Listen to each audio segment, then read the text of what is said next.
Olá, este é o Memórias do Poder Legislativo, o programa idealizado pela Associação dos Parlamentares do Estado de São Paulo, e temos a grata satisfação de conversar com o professor e ex-deputado Mário Beni.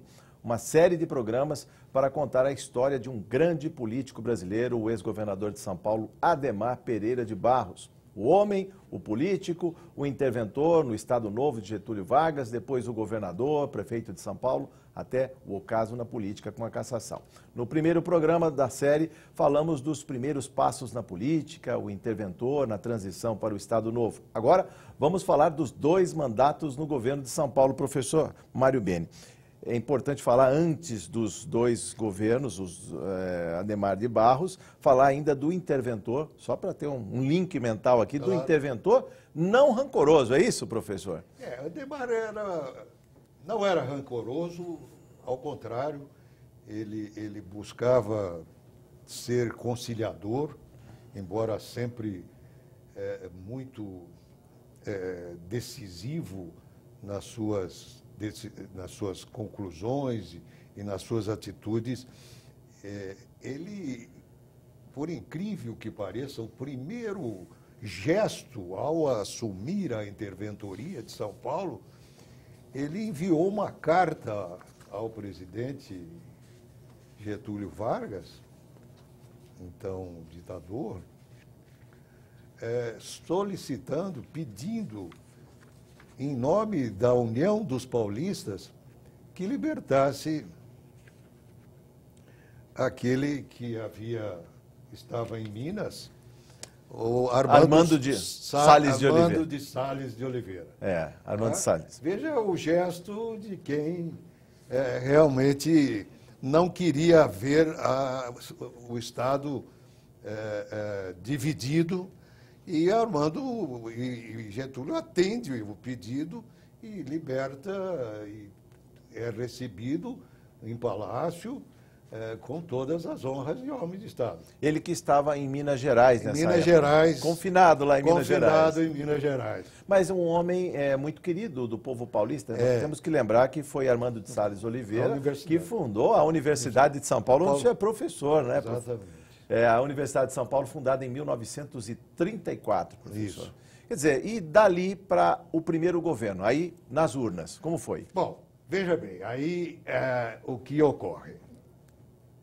Ele, como eu havia dito no programa anterior, Adhemar organiza o seu partido, Partido Social Progressista, que tem um nascedouro estratégico. Enquanto interventor, ele mudou os prefeitos, e mudou todos. Mudavam um prefeito e já criavam um diretório do partido lá? Professor? Exatamente. O prefeito já era aquele companheiro que então, quando ele registrou a sua candidatura ao governo do Estado, ele já, e todos os companheiros, sabia antecipadamente que seria uma eleição extremamente difícil. Com o PSD, com a UDN, com o PTB. O PTB havia se fortalecido muito, já não teria o apoio de Getúlio, que o Dutra sucedeu. O Adhemar não apoiou o PSD, portanto, na sucessão do Getúlio, na primeira eleição direta do Estado Novo, foi eleito o general Eurico Gaspar Dutra, e o Adhemar se preparando para a eleição do governo do Estado. Saíram candidatos pelo PTB, o Hugo Borg, que vinha liderando todas as pesquisas, Mário Tavares pelo PSD e o Caio Prado Júnior pela UDN. E, na verdade, a disputa acabou se concentrando entre Adhemar e Borg. E uma disputa acirradíssima. Não é? Mas o Adhemar contava com uma grande base, que se tornaram a grande base eleitoral, com os prefeitos que ele havia nomeado E nomeou, veja, buscando sempre uma forma de atender a todos os partidos. Não eram só companheiros dele, mas eram partidos aliados lá na época. E ele acabou tendo realmente uma grande votação no interior, embora a disputa acirradíssima. Foi aí que surgiu, efetivamente, para assegurar, consolidar a disputa acirrada entre ele e o Borg, a ideia do apoio do Partido Comunista. Este apoio foi obtido por razões que todos conhecem, e não precisamos detalhar, mas, evidentemente, houve uma... Não se chegou nós não chegamos a nos coligar com o PC. Mas, evidentemente, o PC apoiou publicamente, o Adhemar negociou, evidentemente, posições no governo do Estado e as cumpriu. Né? E, a partir daí, por uma diferença que não chegou a 200 mil votos, Adhemar vence as eleições de Hugo Borg. É preciso se dizer que, nessa época,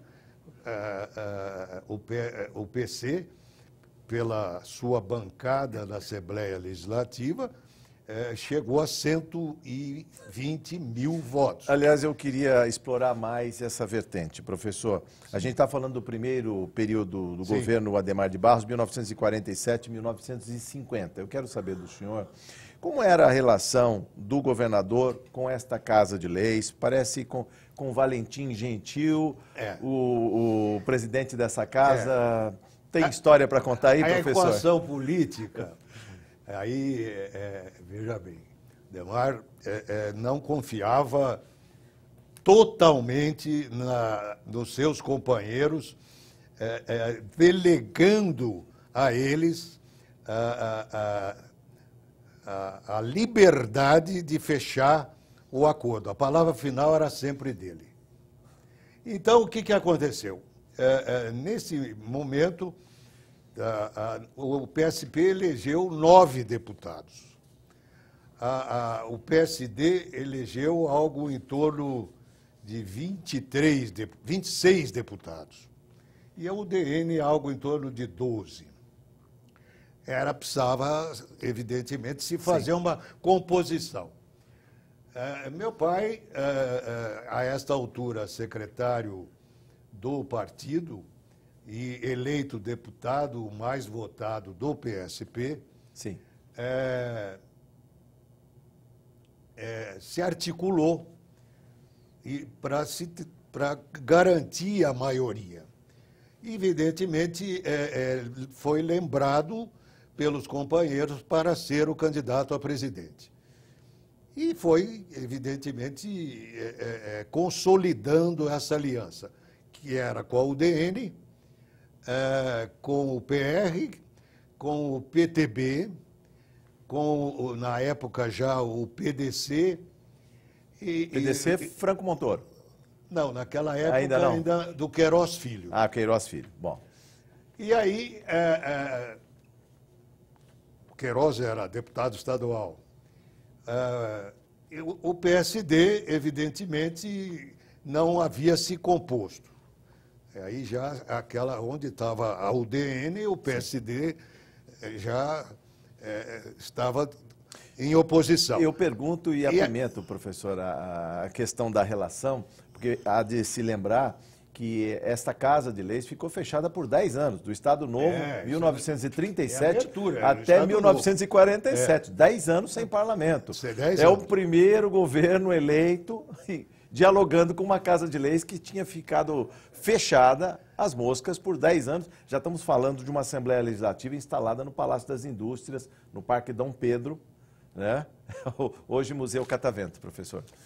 Pois é. Então, aí o que aconteceu? O Adhemar, confiando, sim, nos seus companheiros e no primeiro esboço de composição política, estava de pleno acordo, mas ainda muito preocupado com o resultado, não só desta composição na Assembleia.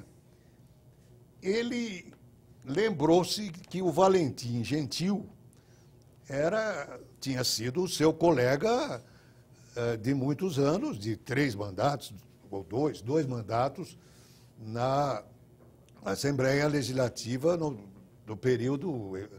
Ele era da região da Alta Araraquarense, São José do Rio Preto, tanto é que existe o município até hoje, Valentim Gentil. Valentim Gentil. Pois é. Então, o Valentim Gentil fora colega dele, ele acabou convidando o Valentim Gentil e lá na calada da noite ele acertou com o PSD. E aí, evidentemente, acertado com o PSD, ele chama meu pai e diz: Mário, você vai para a primeira secretaria com todos os poderes, o Valentim sabe disso, você é realmente o meu homem na Assembleia. Tá? Chamou o Salomão Jorge, você vai ser o líder, mas o presidente precisa ser o Valentim Gentil.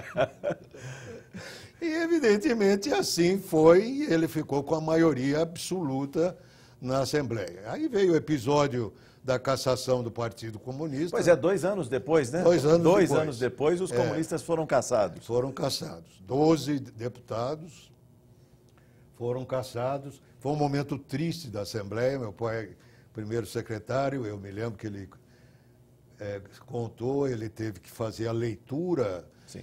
E aí realmente havia muitos jornalistas entre Sim. os deputados eleitos pelo PC, né? E foi realmente um momento difícil da Assembleia. Mas, enfim, essa foi a história. Fale do governador que vislumbrou o Estado, inclusive em algumas áreas. A gente precisa lembrar, por exemplo, o Vale do Paraíba. Ele buscou como interventor, Jorge, ele já tinha sempre preocupado com essa questão de infraestrutura. Sim. Ele sabia que havia um grande problema no Vale do Paraíba.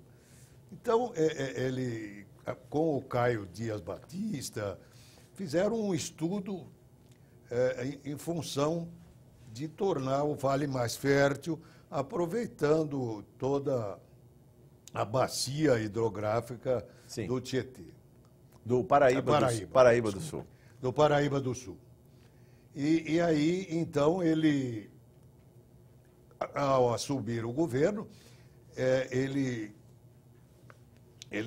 mais uma vez, se voltou para essas obras, concluiu toda essa drenagem necessária. Sim. E se tornou um vale muito fértil, ao mesmo tempo que a agricultura se desenvolvia. Sim. Em razão Foi um renascer, professor? Foi um renascer. Se pode falar isso? Porque se tinha do Vale do Paraíba aquela imagem que estava escrita nos livros de Monteiro Lobato, as cidades mortas, por onde o café havia passado. Foi o renascer do Vale do Paraíba, não só na agricultura, como na indústria. Sim. Lá começavam a se implantar as primeiras indústrias, cidades maiores, como Taubaté, São José dos Campos, Sim. Né? Já se despontando. E em razão disso, foi sempre uma região muito fiel ao Ademar. Então, não se falava mais só do Vale da Fertilidade, mas do Vale da Fidelidade. Onde ele conquistava muitos ele votos. Realmente conquistava muitos votos, fazia quase todos os prefeitos, vários deputados se elegiam pelo Vale do Paraíba. Bom, aí ele começa também a completar as obras que ele iniciara como interventor. Sim. Biancheta. Biancheta em Anhanguera também. E Anhanguera. Anhanguera também. Biancheta em Anhanguera. Me lembro que, e aí um episódio na Anhanguera, foi colocado o busto dele, e depois, mais tarde, já no segundo governo, os estudantes da FEFELESH, da USP, arrancaram o busto do Ademar. Busto e serraram o nariz do busto. Eu, nessa época, era secretário adjunto da Secretaria de Obras, eu achei esse busto nos porões da Politécnica. Sem o narigão ainda. Nos porões da Politécnica. Mandei para o Liceu de Artes e Ofício, coloquei no mesmo lugar, chamei naquela época, Secretaria de Viação e Obras Públicas, chamei o Ariovaldo Viana e mandei recolocar. E ele vinha do interior, de helicóptero, estávamos juntos, e eu disse se ele podia posar ali, aí é outro episódio, um velho companheiro dele, que era o dono do frango assado. Tá? Hoje, uma cadeia internacional. Sim. Ele tinha construído fora da faixa. E estava um processo já volumoso. Sim. Ele pousou o helicóptero e me chamou a atenção. Naquela voz anasalada: Marinho, você vai me criar problema. Vão tirar outra vez o meu busto e cerrar o meu nariz outra vez. Mas, na verdade, ficou por muito tempo e depois realmente removeram. A história curiosa, essa eu gosto de contar, que havia um processo volumoso com uma cerca e para ter acesso ao frango assado tinha que entrar, dar uma volta enorme. E era um problema. E um grande amigo dele, companheiro, sim, proprietário, pediu uma solução. E ele me chamou, eu falei que estava difícil, porque realmente precisava demolir. Estava fora da faixa. Ele pediu uma tesoura de cerca. E ele, pessoalmente, foi na cerca e cortou a cerca.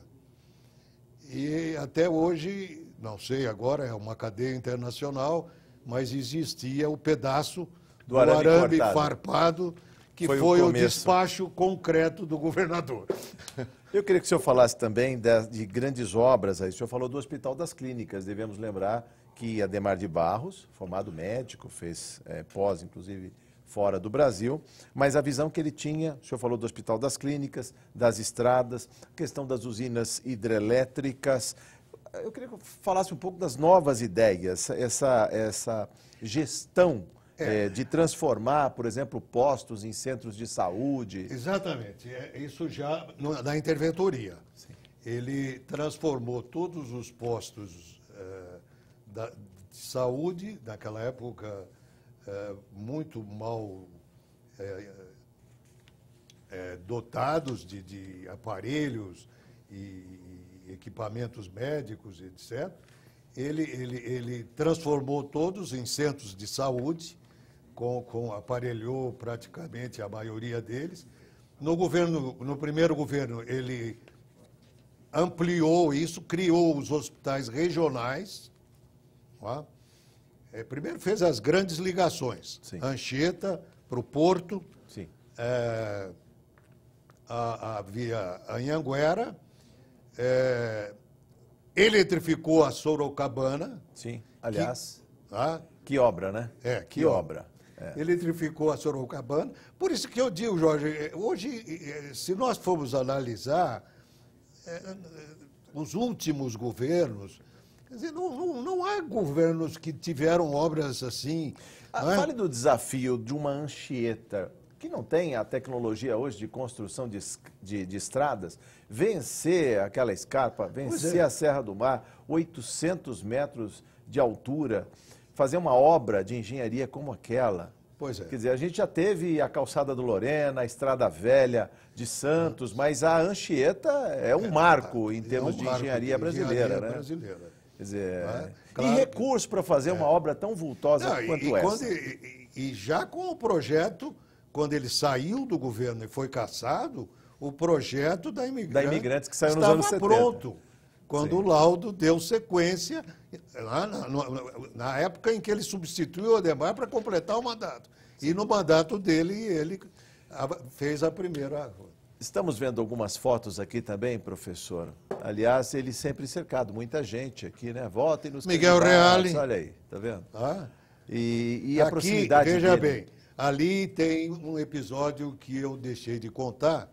Aquele que está ali é o Novelli Júnior, genro do presidente Eurico Gaspar Dutra, vice-governador de Adhemar. Este é o período exatamente do primeiro governo.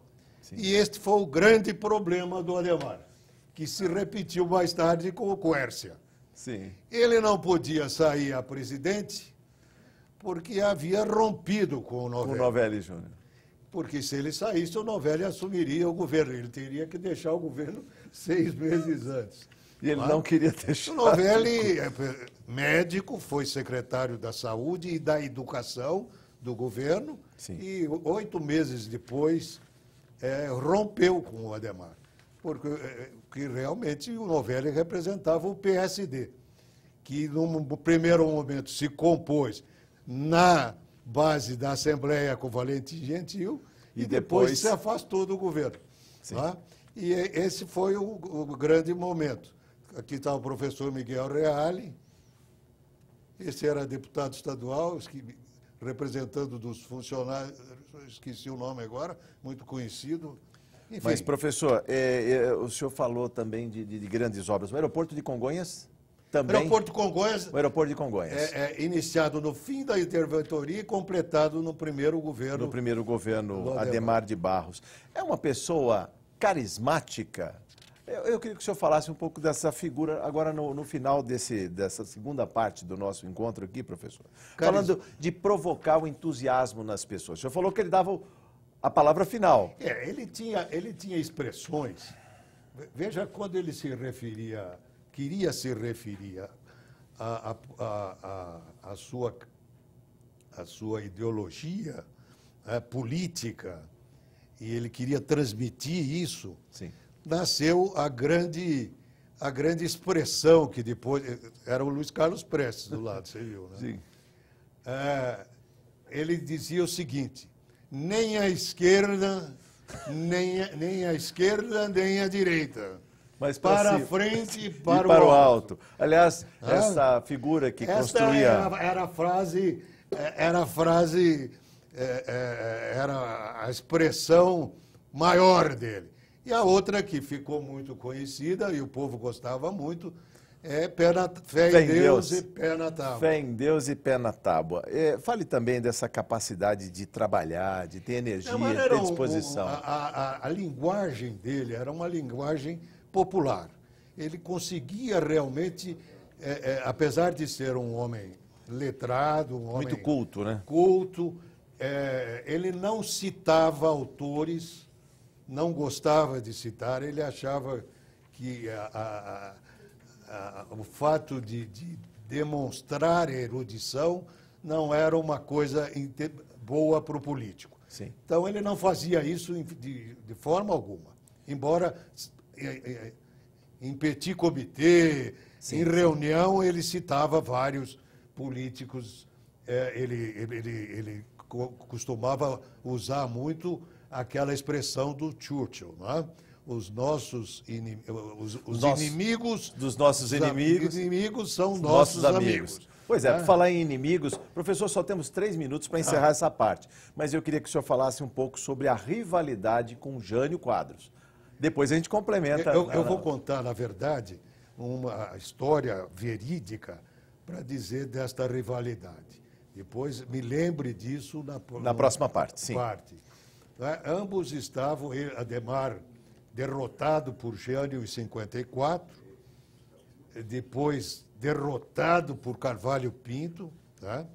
Em 58, Adhemar eleito prefeito, mas já em 54, isso muito para ser mais rápido, o Jânio protocolarmente convida o prefeito de São Paulo para uma recepção no Palácio.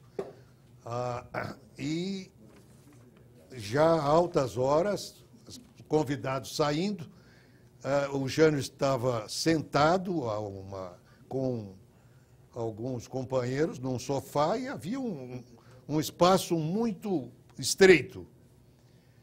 ele não se fez de arrogado, sentou, o Jânio teve que se afastar um pouco, ele bateu na perna do Jânio e falou: Jânio, você não está sendo coerente, você não está pensando no futuro. Eu estou de um lado da gangorra, você está do outro, o que você tem que inventar esse Carvalho Pinto? E, na verdade, os dois eram acirrados adversários. Inimigos? Ou não, nunca foram inimigos. Nunca foram inimigos. Não, nunca foram inimigos. O próprio Jânio reconheceu a liderança em várias oportunidades, inclusive quando a Tutu, a filha, fez uma reunião, uma das últimas, ele ainda prefeito de São Paulo, ele se referiu que realmente ele reconhecia no Adhemar qualidades que até então ele não tinha visto em nenhum outro político brasileiro. A rivalidade ficava mais, professor, no próprio eleitorado? Quem Só era no eleitor do Jânio sim. não votava no Adhemar, e quem era eleitor do Adhemar jamais colocaria o voto na urna para o seu desafeto, né? Era isso que acontecia, né, professor? Vamos falar mais dessa rivalidade e muitas outras histórias na próxima parte. O programa Memórias do Poder Legislativo fica por aqui. O nosso próximo encontro tem a terceira parte dessa história, a trajetória política do ex-governador Adhemar de Barros, contada pelo professor Mário Beni. Até lá, obrigado por sua audiência.